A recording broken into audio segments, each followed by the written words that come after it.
Bonjour et bienvenue.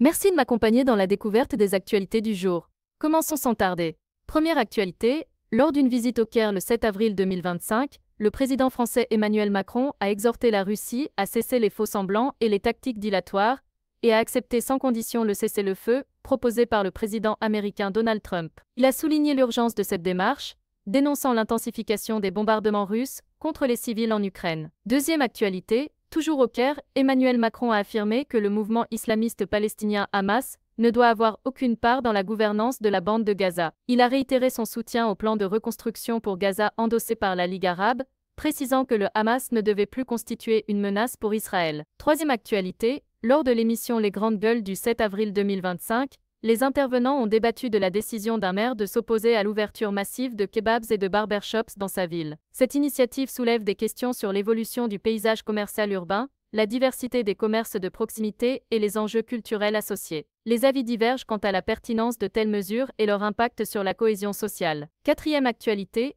Kiev a annoncé l'envoi imminent d'une équipe à Washington afin de négocier un nouvel accord concernant les minerais. Cette démarche intervient dans un contexte de tensions accrues avec la Russie et vise à renforcer les relations économiques et stratégiques entre l'Ukraine et les États-Unis. Les détails précis de l'accord envisagé n'ont pas encore été dévoilés. Cinquième actualité, le Paris Saint-Germain a décroché son 13e titre de champion de France en Ligue 1, consolidant ainsi sa position dominante dans le football français. Cette victoire témoigne de la performance constante du club au cours des dernières saisons et renforce sa réputation sur la scène européenne. C'est tout pour aujourd'hui, nous nous retrouverons demain. En attendant, n'hésitez pas à vous abonner afin que nous puissions suivre l'actu ensemble, je vous souhaite le meilleur.